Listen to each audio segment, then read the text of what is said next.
其實我覺得真係只會有過之無不及咯。其實都係㗎，即係當初我決定買架車時間係完全冇試過車嘅，我都係相信比亞迪個品牌，同埋好相信 YouTube 啦，好多地方唔止係香港啦，亦都可能睇咗我外國啊或者國內好多介紹啦。呢架車嘅配備咧係好齊嘅，其實呢架車標配咗俾我啦。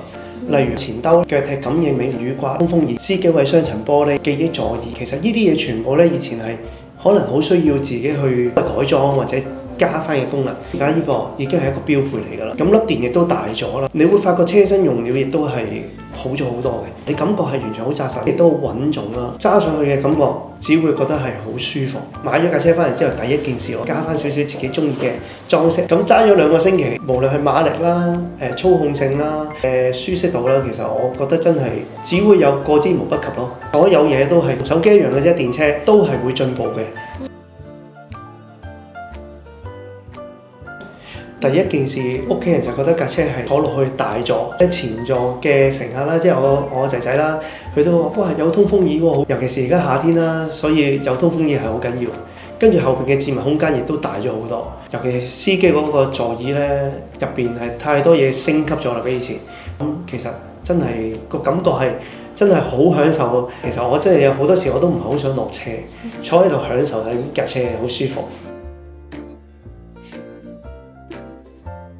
其實以前咧，我架 Atto 3係藍色，所以咧我一家人都叫做阿 Boo 嘅。我就自己貪心啦，轉咗白色啦。跟住我啲小朋友都問，我都叫翻阿 Boo。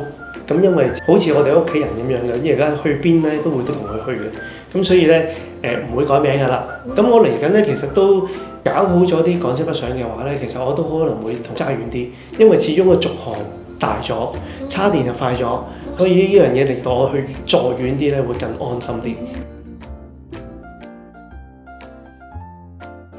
我會覺得咧，其實當初我揸 Atto 3咧，市面上冇乜電車可以揀嘅。咁有另外一個外國牌子啦，咁最尾我都係揀咗比亞迪，因為我都相信咧，國產車嘅電車咧係發展潛力好啦，同埋做得好嘅。揸咗3年啦，喺呢3年期間就只會見到市面上越嚟越多國產嘅電車，包括比亞迪。其實喺馬路上面，其實好多人已經證明咗比亞迪係得嘅。其實接觸咗電車之後咧，第一件事係好多人都會同你講一樣嘢，叉電唔方便啦。當你習慣咗你嘅一個充電嘅模式啦，或者你附近有地方俾你去充電，你習慣咗之後，其實完全冇問題。